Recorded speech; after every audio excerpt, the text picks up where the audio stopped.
Na segunda aula magna do Saber Direito Especial, que celebra os 30 anos da Constituição, o ministro Luiz Felipe Salomão, do Superior Tribunal de Justiça, é o nosso convidado.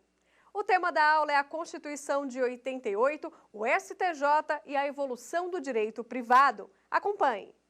Queria dizer da minha enorme satisfação de estar aqui no CEUB para conversar com vocês hoje um pouco, trocar uma ideia sobre essa questão relacionada ao Superior Tribunal de Justiça e à Constituição de 88. Eu sou juiz do Superior Tribunal de Justiça já há cerca de 10 anos. Sou juiz de carreira, comecei muito novinho no Tribunal de Justiça do Rio de Janeiro, juiz substituto, depois juiz titular, depois desembargador, até chegar ao Superior Tribunal de Justiça. Um pouco da história do Superior é um pouco da história da Constituição, porque o Superior nasce, a certidão de nascimento do tribunal que eu integro hoje é justamente a Constituição de 88. Então, um pouco da história dele é um pouco da história recente do nosso país. Então, por isso é que eu tenho muita satisfação, alegria de estar aqui com vocês hoje, conversando um pouquinho sobre isso. Como eu disse, trocando uma ideia.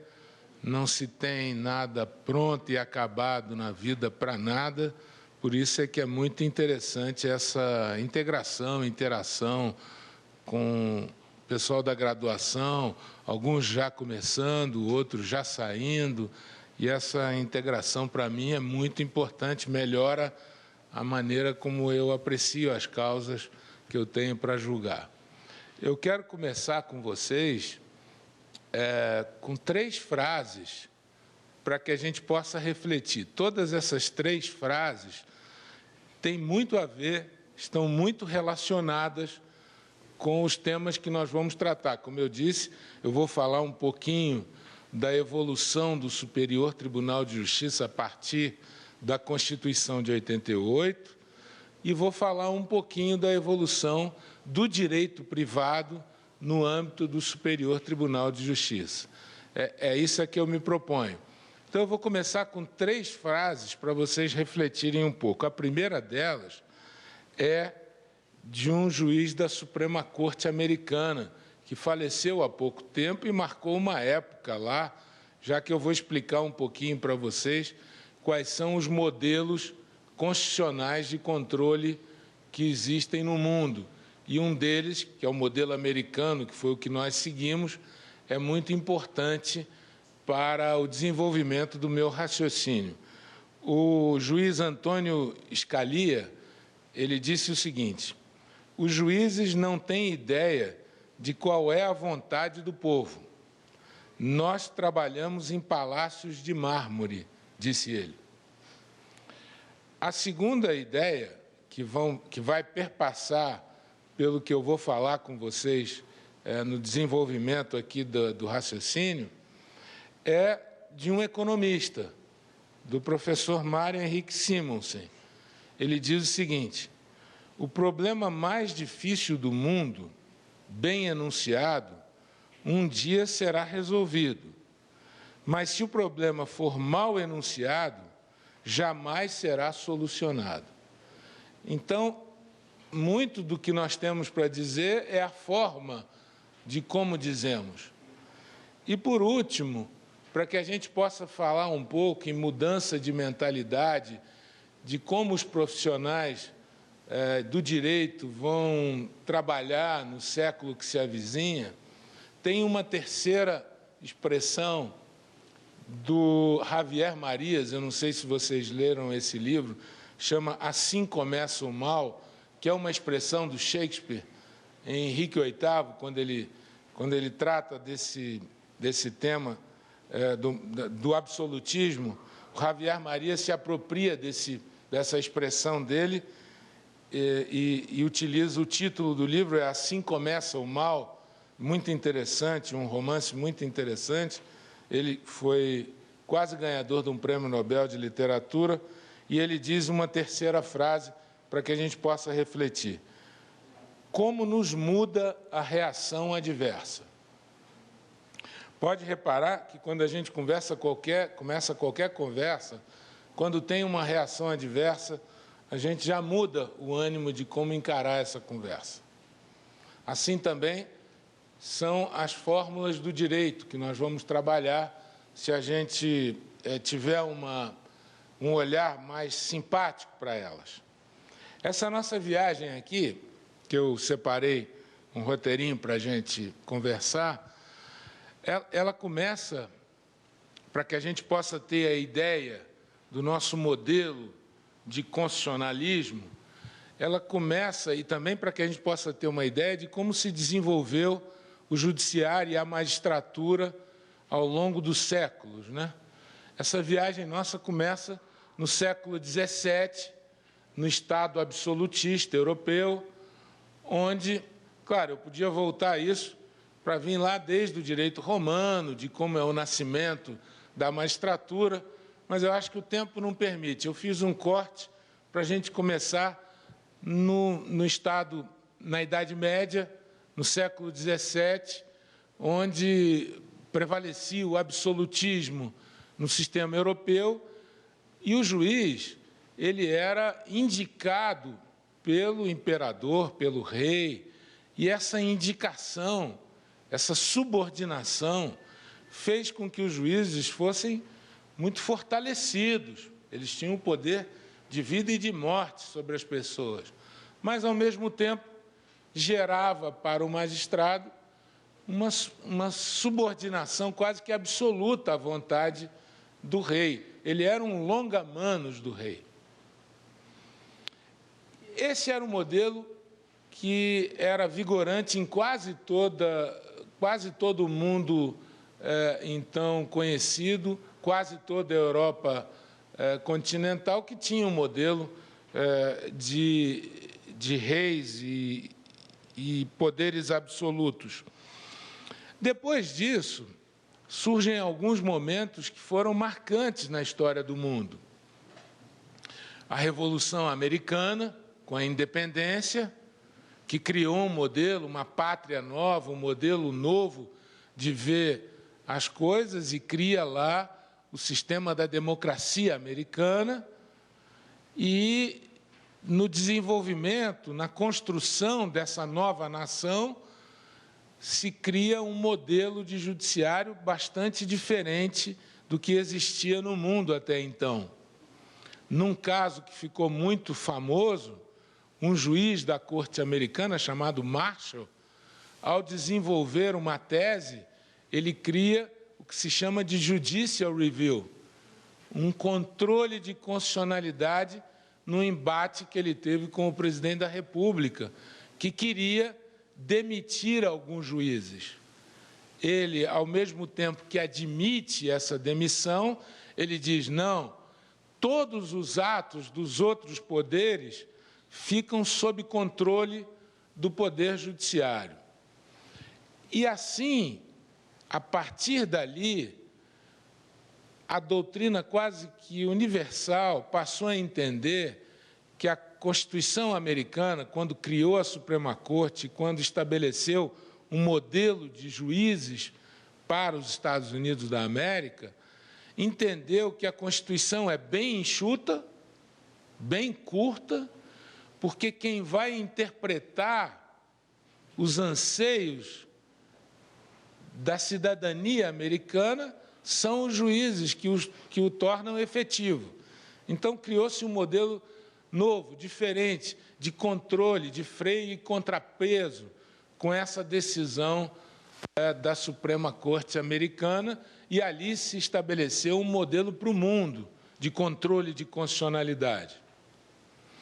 Também existe a ideia da Inglaterra, que criou também uma grande revolução, onde a burguesia se revolta contra a cobrança de impostos, e cria-se ali o que a doutrina chama de predominância do parlamento, justamente porque a ideia de que quem interpreta os anseios do povo não são os juízes, quem interpreta são os legisladores escolhidos pelo povo. E também tem um outro modelo que marcou o mundo, que é o modelo francês, que nasce com a Revolução Francesa, onde, em França, havia a ideia de que os juízes detinham um cargo que podiam até vender. Sabiam disso? Eles tinham uma posição que eles negociavam. Aquilo era uma dádiva do rei para uma determinada pessoa. Quando veio a Revolução, muitas cabeças foram cortadas e, além disso, se criou um modelo completamente diferente de judiciário, que era o modelo da República, que era uma ideia de que os juízes não tinham muita vontade própria, eram o que se chamava de a boca pura da lei. O juiz tinha pouca margem de interpretação e a sociedade francesa como um todo desconfiava muito dos juízes do regime antigo. Então, se criou um modelo completamente novo, não com predominância do parlamento, mas com amarras da legalidade estrita que o modelo francês estabeleceu. Como é que foi o sistema brasileiro?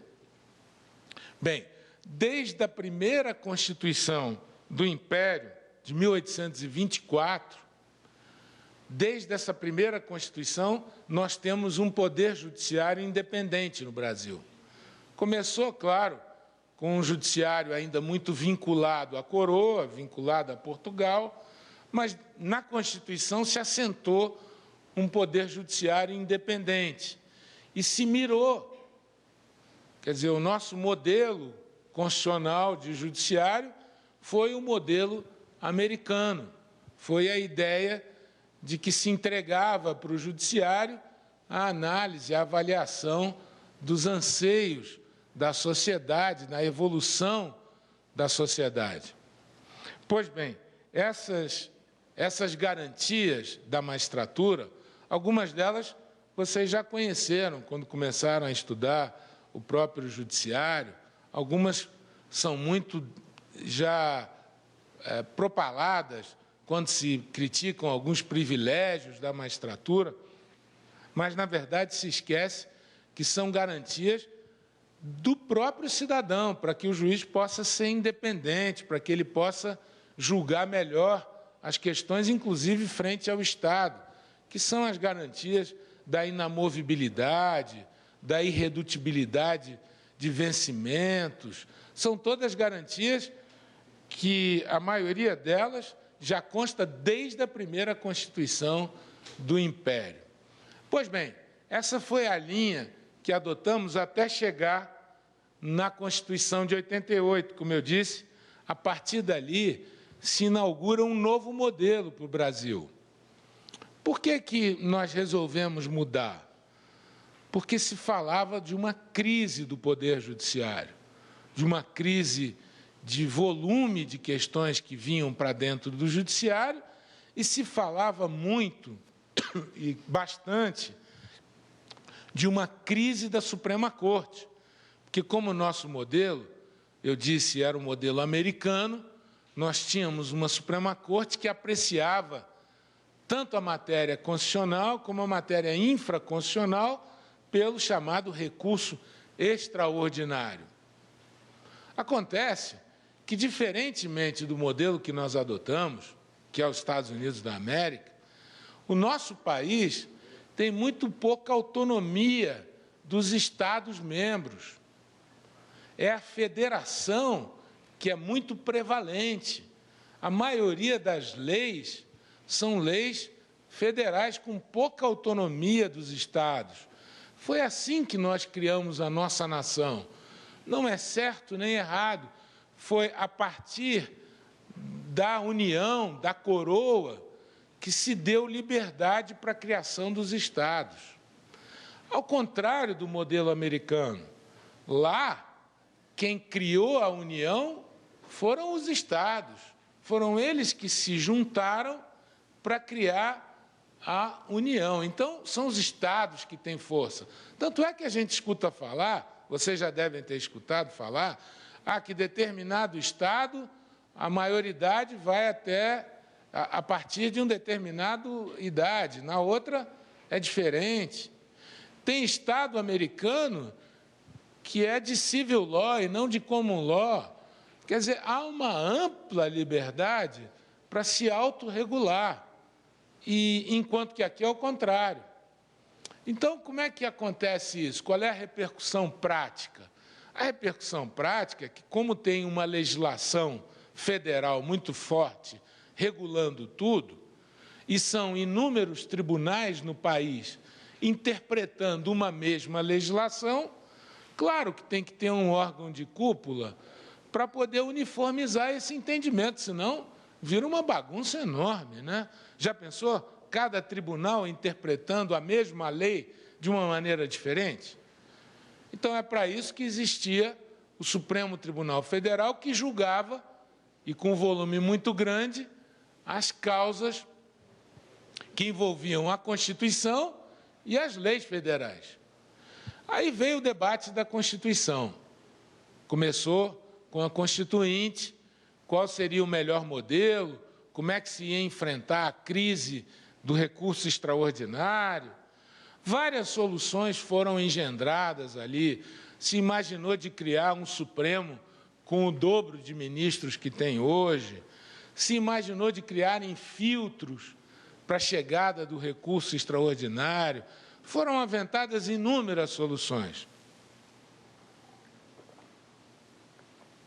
A que acabou prevalecendo foi a da criação de um Superior Tribunal de Justiça para dividir o trabalho com o Supremo. O Supremo ficaria com a matéria puramente constitucional e o Superior ficaria com a matéria infraconstitucional. E assim nasceu o Supremo Tribunal Federal, nasceu o Superior Tribunal de Justiça, dividindo como se fosse uma costela do próprio Supremo Tribunal Federal. Isso cria problemas na prática, porque esse modelo, que é um misto do sistema americano com o sistema europeu, que criou as suas cortes constitucionais e tem corte constitucional pura, onde se julga no modelo concentrado a constitucionalidade das leis, esse modelo misto, que nem é bem o modelo americano, nem é bem o modelo europeu, gera alguns problemas na prática. Tem questões que são no meio termo, no limbo, entre matéria constitucional e matéria infraconstitucional. Então, não se sabe direito qual o recurso que vai ser utilizado para se levar a questão à apreciação das cortes superiores. Quer um exemplo? Aquela questão que diz no artigo 5º da Constituição, que fala do ato jurídico perfeito, do direito adquirido. Isso tanto pode ser matéria constitucional, porque está no texto constitucional, como pode ser matéria infraconstitucional, porque é o tribunal, é o Superior Tribunal que tem que dizer se há ou não direito adquirido ou coisa julgada em determinadas questões. Então, gera, sim, algumas perplexidades esse sistema. Mas, como eu disse, voltando para o meu raciocínio, foi a Constituição de 88 que cria o Superior Tribunal de Justiça. Num ambiente um tanto... naquele momento, se fazia a redemocratização do país, se falava em inserir direitos na Constituição, porque era a garantia que você tinha de uma plena redemocratização. Então, por isso que a nossa Constituição é dita uma Constituição analítica, porque ela foi enxertada de muitos direitos para a garantia do cidadão. Certo? Até aqui tudo bem? Está dando para compreender bem? Pois bem, esse é o cenário da Constituição de 88.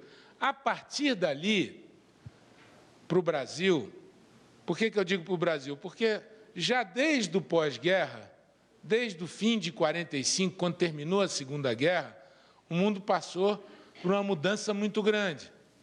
E o Brasil, em especial, quando da redemocratização, no ano de 88, também passou-se a dizer que houve uma judicialização de todas as questões que envolvem a cidadania. Começou no mundo a partir do pós-guerra, e ainda não terminou, E aqui no Brasil, nós vemos isso pelos números e com muita nitidez a partir da Constituição de 88. Então, se fala num processo de judicialização da vida. Por quê? Porque as brigas de vizinho, as brigas de marido e mulher, as questões que envolvem família, as questões que envolvem posse, propriedade, as questões que envolvem economia, as questões que envolvem tudo, enfim, da vida social, econômica, política. Houve um processo acelerado de judicialização da política no Brasil, com a elaboração das constituições estaduais, a partir da Constituição de 88, foi tudo sendo levado para o judiciário. Por quê? Porque a Constituição, como eu disse, foi analítica em direitos e atribuiu ao judiciário, no modelo americano, a tarefa de implementar esses direitos, de fazer cumprir esses direitos. Por isso que muitos sociólogos, cientistas sociais, chamam o Poder Judiciário no Brasil, a partir da Constituição de 88, do lugar simbólico da democracia. É para lá que o cidadão corre com as causas para efetivar os seus direitos. Resultado disso é que 30 anos depois, como nós estamos agora comemorando, 30 anos depois, houve uma explosão de causas para dentro do judiciário. Por exemplo, hoje, nós temos perto de 80 milhões de processos em andamento. 80 milhões. Isso significa um processo para cada 2,5 habitantes. É muita coisa. Na Austrália, para vocês terem uma ideia, é um processo para cada 6.500 habitantes. Aqui, 1 para 2. Lá, 1 para 6.000. É muita coisa. Por que essa judicialização? São muitas causas, como eu disse, fruto desse desenvolvimento histórico que o nosso país teve num processo de redemocratização. E, complicando ainda mais, nós não tivemos um desenvolvimento de uma política de soluções alternativas aos litígios. Vocês, quando entram na faculdade, agora bem menos, mas antes, o cidadão entrava, ele aprendia a fazer petição inicial, aprendia a fazer contestação, aprendia sobre processo, ele aprendia a litigar, pegar o problema da parte e levar para o juiz. É isso que o advogado aprende. Porém, o mundo já trabalhava soluções extrajudiciais há muito tempo. Mediação, arbitragem, júri simulado. São muitas formas que o mundo já via há bastante tempo, que para nós só chega mesmo com força agora, há pouco tempo, como a gente vai ver. Mas, como eu estava dizendo, 30 anos depois, o nosso retrato, em termos de judiciário, com essa pequena introdução que eu fiz, o nosso retrato é um retrato, hoje, que nós precisamos trabalhar para evitar o colapso. Porque, como eu disse, nesses 30 anos, o número de processos, desde a criação lá da Constituição até o dia de hoje, ele se multiplicou 80 vezes.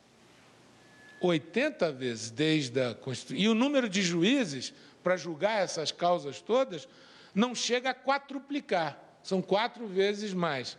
Éramos 4.900 juízes em 88, hoje somos em torno de 17, 18 mil juízes. Então, não dá 4 vezes mais para fazer frente a 80 vezes. Claro, nós estamos falando de 1 milhão de advogados, mais de 1 milhão de advogados no país. É uma das maiores quantidades de advogados do mundo. Não é a maior, mas é uma das maiores.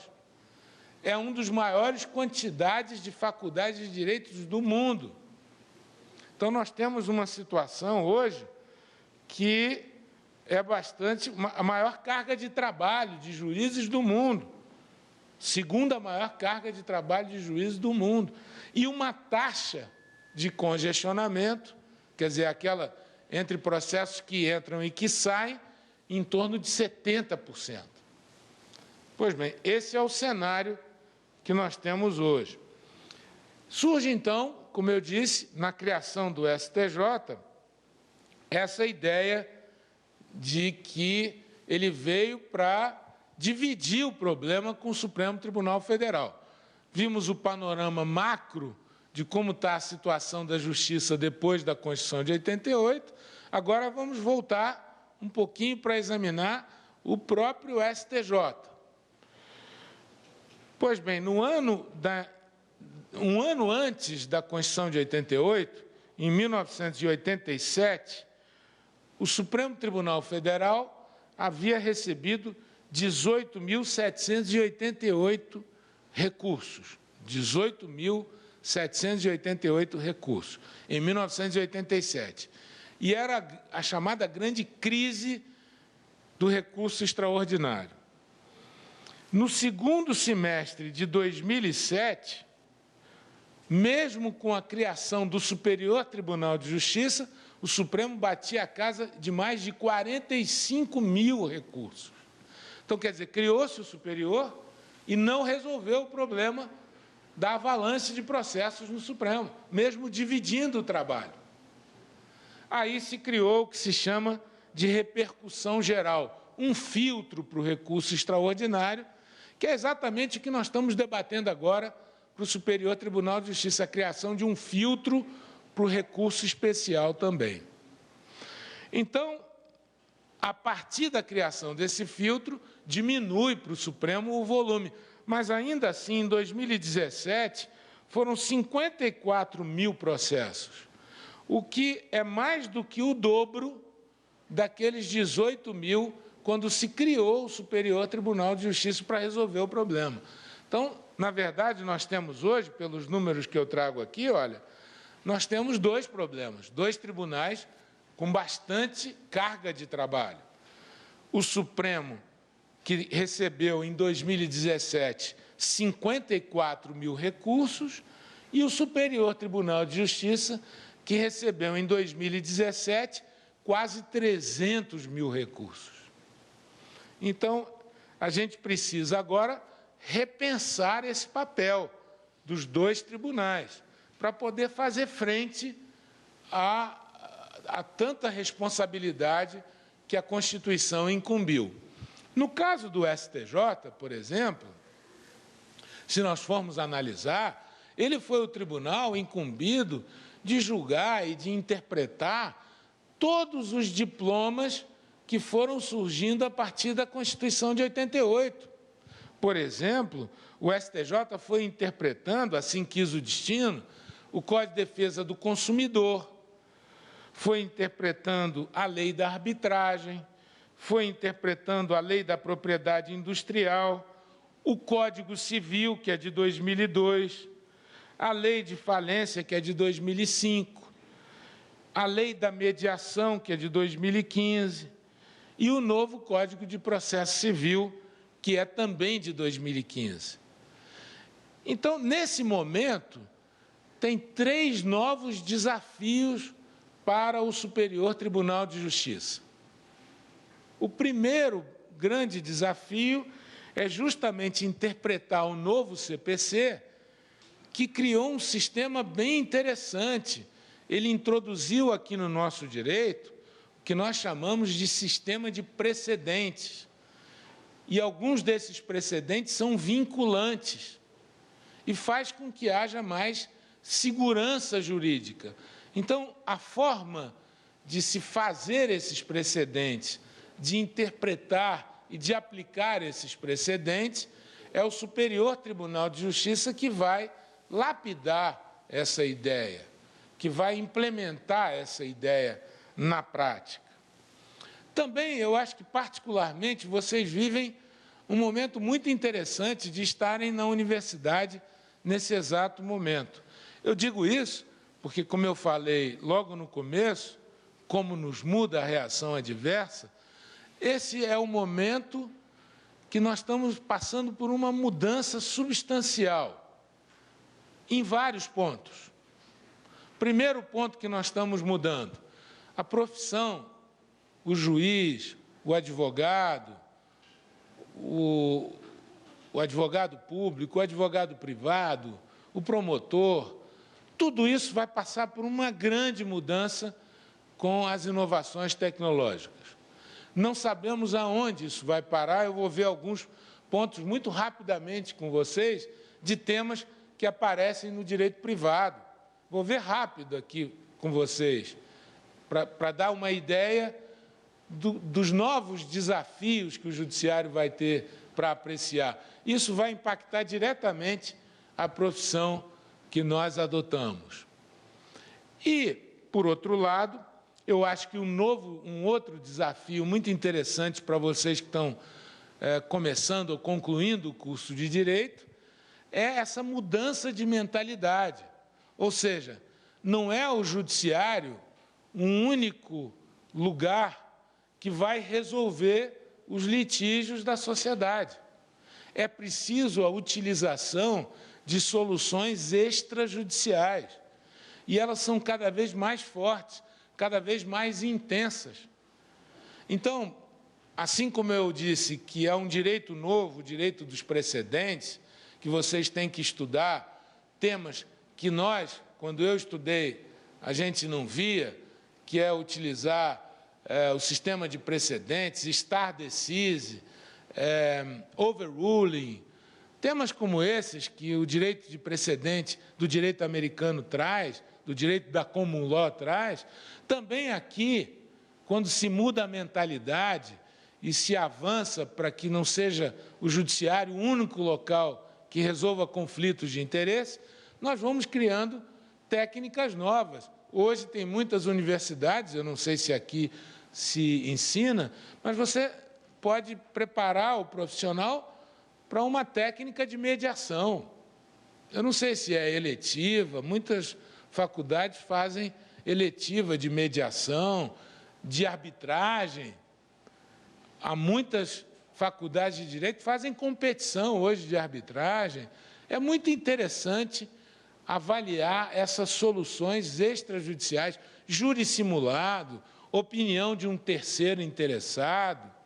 Agora mesmo, tivemos alguns casos onde essas técnicas foram largamente utilizadas. Vocês lembram, por exemplo, dessa tragédia de Mariana, onde teve o acidente ambiental? Já pensou julgar aquelas causas que envolviam tantas famílias que foram atingidas? Ali se aplicou uma solução única, está se tentando aplicar para todas as famílias. Teve aquele outro exemplo dramático, uma tragédia do acidente aéreo de uma aeronave que chegava no aeroporto de São Paulo. Quantas famílias vitimadas? Também se chegou a um padrão de mediação que atendesse a todas aquelas famílias e assim por diante. Temos inúmeros precedentes para falar. E vocês estão vivendo uma época especialmente interessante, porque é o momento da virada, é o momento da mudança, onde nós estamos saindo de um modelo de litígio, de exclusivo litígio, para a mudança de mentalidade. Vamos ter, daqui para frente, um novo mercado de trabalho para vocês. São câmaras de mediação, câmaras de arbitragem, arbitragem privada, mediação privada, um mundo totalmente novo em desenvolvimento que vocês vão colher. No caso do tribunal, do STJ, desde a sua criação, como eu disse, e olhando um pouquinho para o direito privado agora, foi o tribunal incumbido pela Constituição, como eu disse, de ser o guardião, o intérprete final do direito federal.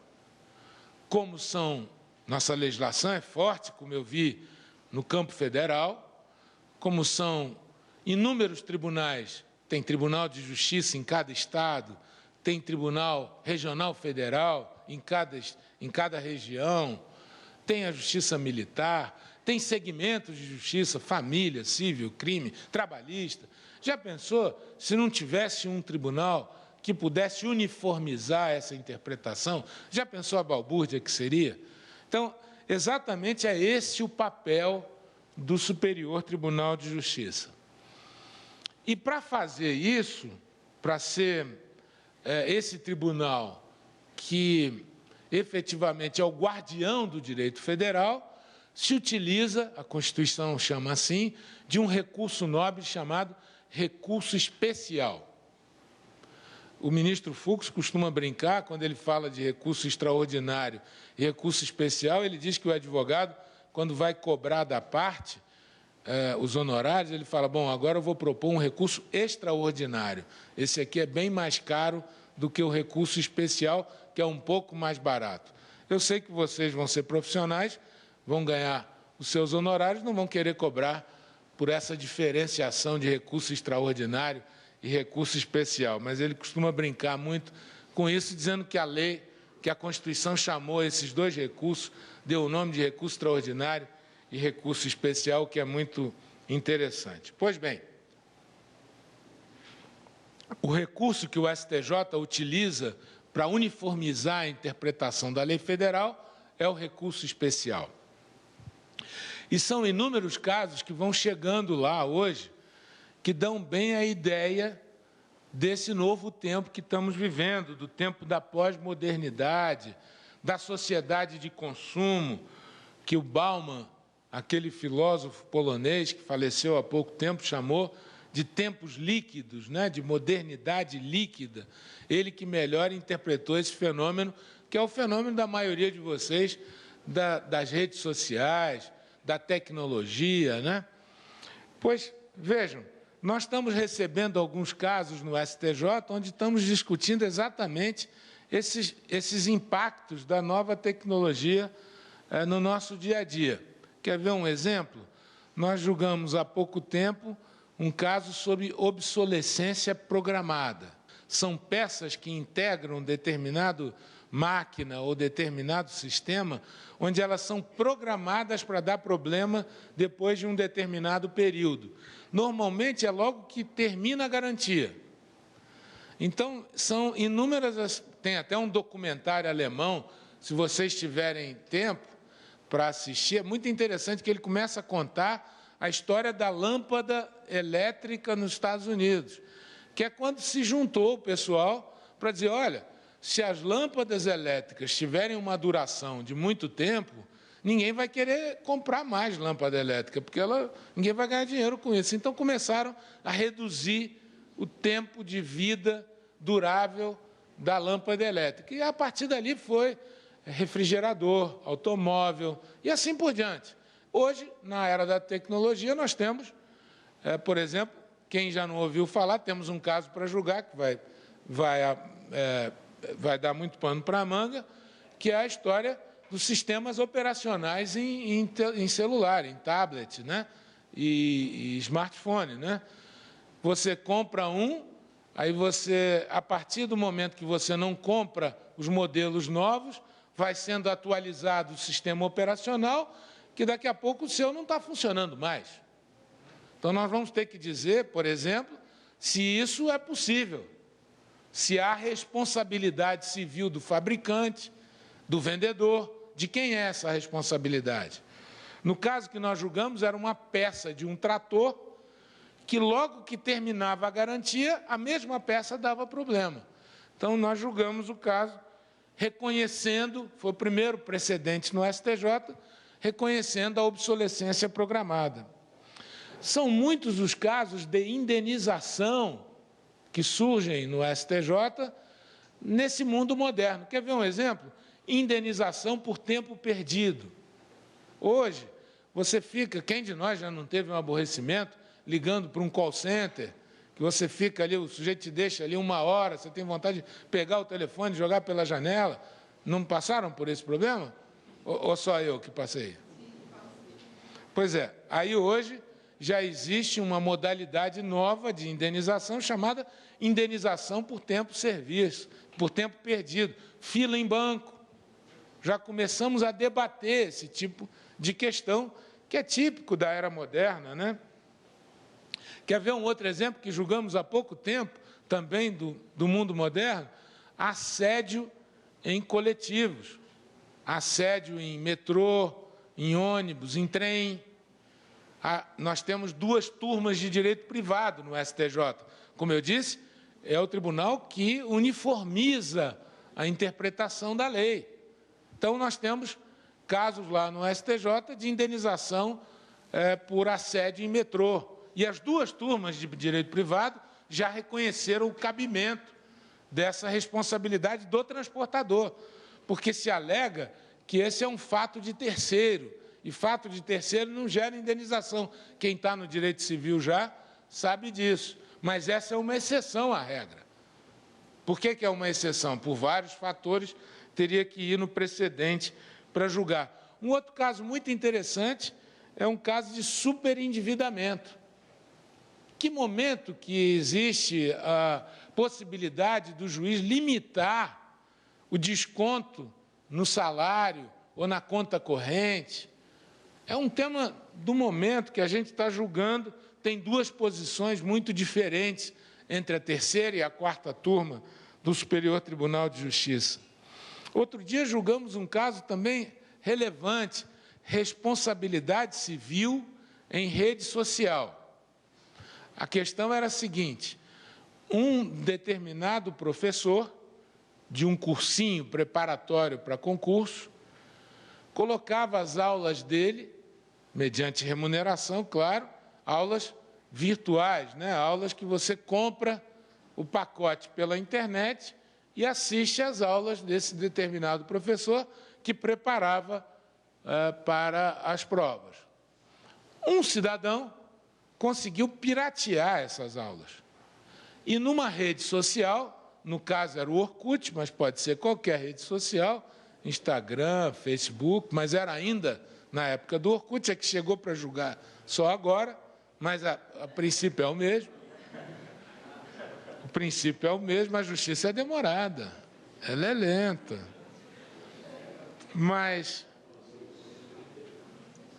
a discussão era o seguinte: um cidadão, numa rede social, colocou na comunidade dele o seguinte: olha, eu consigo a aula pirateada do professor X.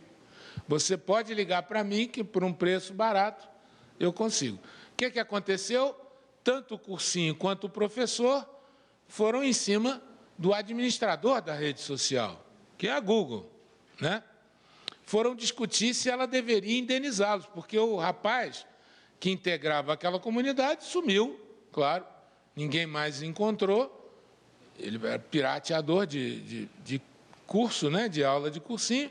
Então, a grande discussão que se estabeleceu ali é se gera ou não responsabilidade para o administrador da rede social. Nós tivemos que fazer um trabalho muito interessante. Fomos ver a jurisprudência americana sobre isso. Quem de vocês já chegou a ver o caso Napster do direito americano? Já viram? Lembram do Napster? Era um programa criado para compartilhamento de música. Se discutiu muito ali se havia utilização indevida das músicas, se feria o direito autoral com o compartilhamento. E a Suprema Corte disse que sim, a Suprema Corte americana, porque tem alguns conceitos que se utiliza, que se chama fair use, uso legítimo, se obtém lucro com aquela utilização ou não. No caso brasileiro, no caso dessa aula pirata na rede social, nós concluímos, primeiro, que eu digo do direito privado do Superior Tribunal de Justiça, a 2ª seção, que une as 2 turmas e uniformiza o entendimento nessa área, nós concluímos o seguinte: primeiro, que o administrador não pode fazer um filtro prévio do que vai ser colocado. Você não pode estabelecer censura no Facebook, no Instagram, no Orkut, em lugar nenhum. Você não pode proibir o sujeito de colocar. O máximo que pode fazer é, se ferir a legislação, tirar depois. Segundo lugar, não há lucro com essa atividade que um cidadão coloca ali uma aula pirata e diz que ele pode obter outras aulas piratas. O administrador não está lucrando nada com isso. Então, nós isentamos a responsabilidade da Google num precedente muito interessante. Nós julgamos outro dia também um caso que tem a ver, mas não é diretamente relacionado, com direito ao esquecimento. Já ouviram falar do direito ao esquecimento? é uma tese bastante interessante, chega no Brasil como uma modalidade de indenização, mas já está largamente sendo discutida na Europa, com essa situação de internet, de Google, de rede social, enfim, são teses novas que vão chegando para nós. O direito ao esquecimento foi julgado pelo STJ, eu não vou ter tempo de comentar, eu já vou no que veio posterior ao direito ao esquecimento, que é um caso chamado desindexação. O que é isso? Desindexação é o seguinte: quando você acessa a ferramenta de busca, que é o Google, né? Você joga lá o nome de determinada pessoa. Se na hora que você jogou esse nome, sempre vier indexado com um determinado fato, é essa discussão que aconteceu no processo. Uma senhora havia feito um concurso para a magistratura, onde ela foi eliminada do concurso para a magistratura sob o argumento de que teria colado na prova. Isso foi a público, houve notícias em relação a esse fato da cola, e ela depois fez um outro concurso para o Ministério Público, passou, virou promotora de justiça. Só que o que incomodava ela, que toda vez que ela ia verificar o nome dela no site, todas as notícias relacionadas eram o nome dela e a cola. O nome dela e a cola. Então, o que ela queria não era apagar a notícia da cola. Ela não queria isso. Ela só queria que se desindexasse a notícia com relação ao nome. E essa foi a discussão travada na terceira turma, onde, por uma maioria apertada, se obrigou a essa desindexação. Mas é uma matéria que ainda está em aberto.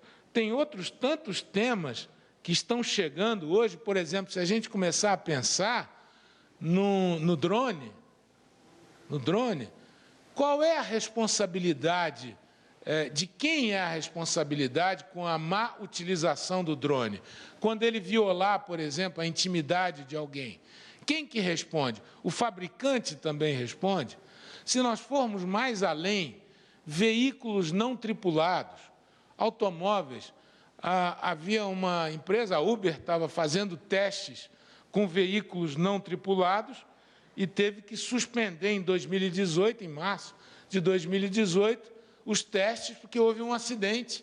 E aí, nessa situação, com veículo não tripulado, quem é responsável? Mas, em caso de inteligência artificial, agora, que nós estamos vivendo um mundo novo da inteligência artificial, será que nós podemos cogitar, em termos jurídicos, claro, na medida que você dá personalidade jurídica diferenciada para o condomínio, por exemplo, será que é possível conferir personalidade jurídica diferenciada para o robô na inteligência artificial? Como que vai ser tratado a questão jurídica da inteligência artificial? Mais ainda, hoje, eu conversava outro dia com um professor da Universidade Humboldt, da Alemanha, ele faz muitas pesquisas com o que se chama de algoritmo. O que é algoritmo? Que vocês todos sabem, é o mundo de vocês. O que é o algoritmo? É aquela variável da programação do computador, né? E eu estou aqui completamente em termos absolutamente leigos, né? Mas é aquela variável que toda vez que você pergunta para o técnico por que está dando esse resultado, o outro ele diz, isso aqui é o algoritmo.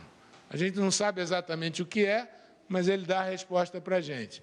Então, esse algoritmo, ele em muitas situações, ele pode gerar discriminação na hora que você vai buscar um emprego, na hora que você vai fazer um contrato.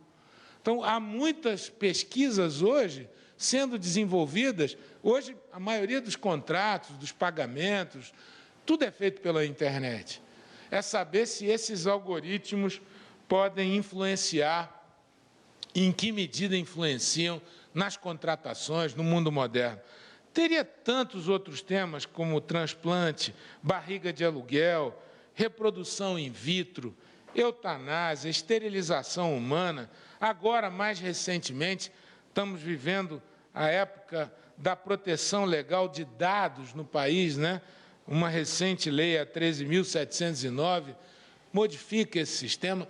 Teriam tantos outros temas, mas agora o que eu procurei fazer foi apenas estimular, aguçar um pouco a curiosidade de vocês para essa enormidade de temas que perpassa o Poder Judiciário, mais especificamente a área de direito privado do STJ. Para encerrar aqui a parte expositiva, eu vou estar aberto a vocês para a gente trocar mais ideia, responder no que puder as perguntas. Eu procurei fazer essa linha evolutiva que começou com a magistratura, as prerrogativas da magistratura, o papel do judiciário, desde o absolutismo, passando pelo sistema do Estado moderno, seguindo para o perfil, painel. Claro, nós estamos falando de fatos históricos, marchas e contramarchas, idas e vindas. O que eu procurei fazer foi, em pinceladas, chegar até a Constituição de 88, trazendo a grande criação da Constituição para o Judiciário, que foi a introdução do Superior Tribunal de Justiça no nosso sistema e, a partir dali, o papel que esse tribunal desenvolve para o sistema judicial brasileiro. Muito obrigado pela atenção com que me ouviram. A gente faz agora uma rápida pausa e no próximo bloco o ministro Salomão responde às dúvidas dos alunos. Não saia daí. Quem faz parte do time de Ibanez? Júnior Brunelli, aquele da oração da propina e condenado pela justiça. Benício Tavares, condenado pela justiça. Ronei Nemer, condenado pela justiça. Celina Leão, investigada na Operação Draco. Tadeu Filipelli, preso pela Polícia Federal e investigado por corrupção na obra do estádio. Ibanez, a nova cara da velha política.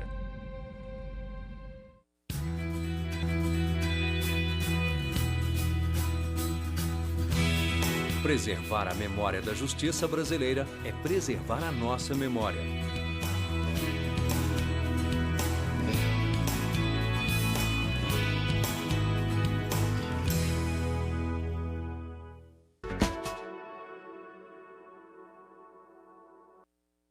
Estamos de volta com a aula magna do ministro Luiz Felipe Salomão, do STJ. Agora, a gente acompanha as perguntas dos estudantes. Eu vi que teve o caso da Gradiente com a Apple, né? Naquele caso da patente do iPhone.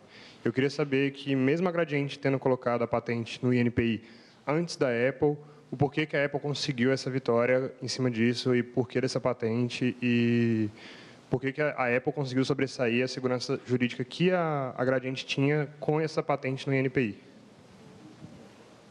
É interessante a tua pergunta.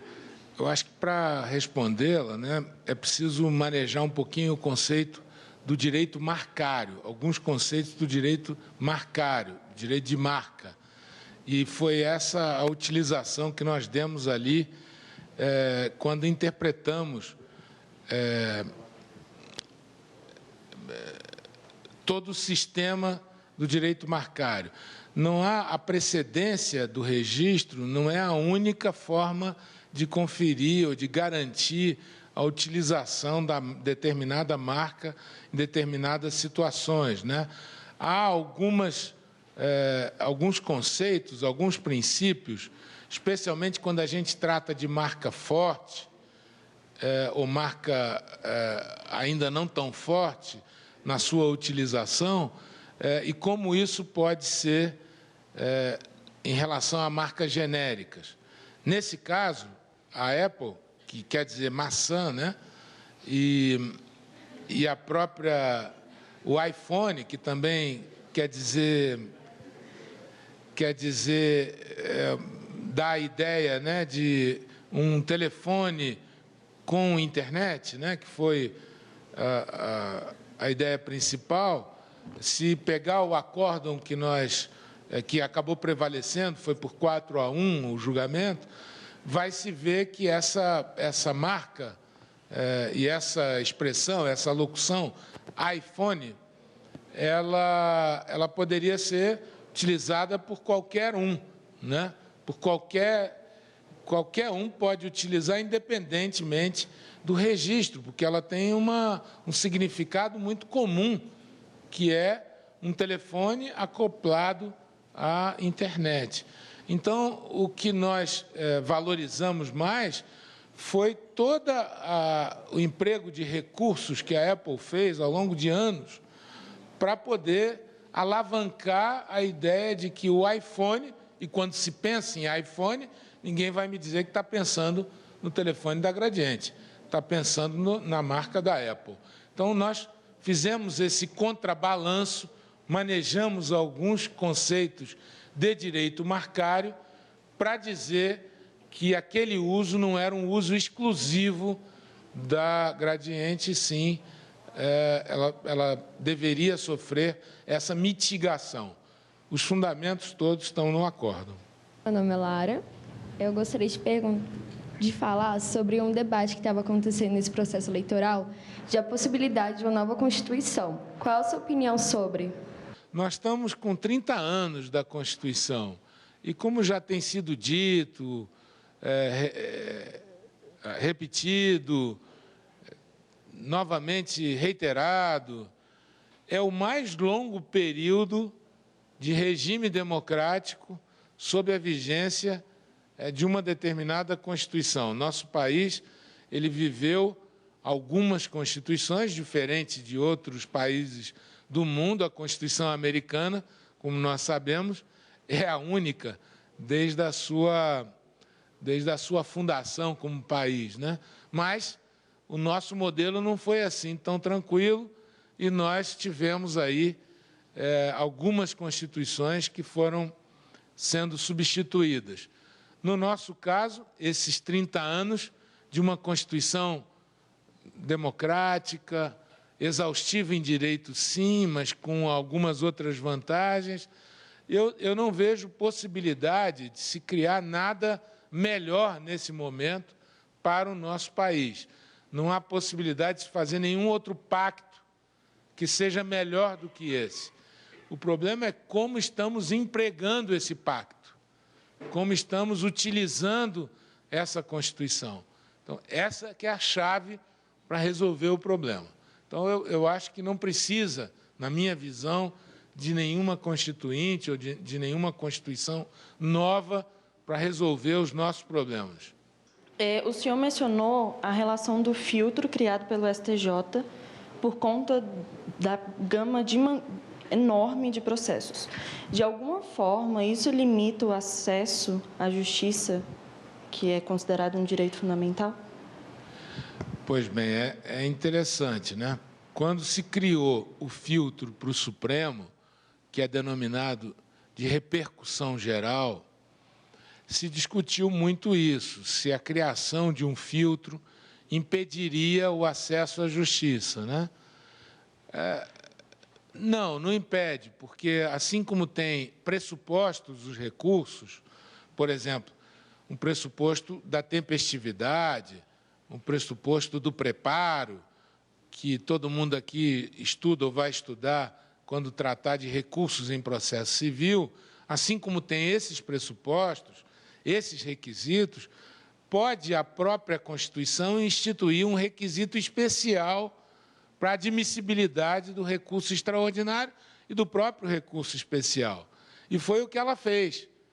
No caso do Supremo, disse, só pode seguir o recurso extraordinário se ele tiver repercussão ou social, ou econômica, ou política, para que ele possa justificar ser interpretado ou admitido pelo Supremo.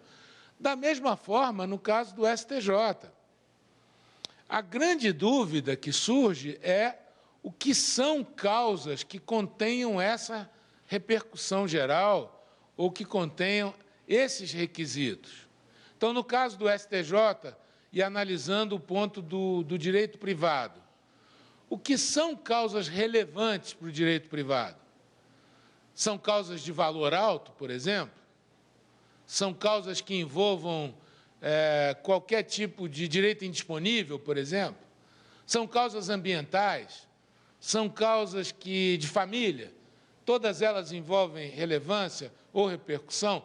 Então, o conceito, que é um conceito genérico, subjetivo de relevância, é que ele pode ser modificado.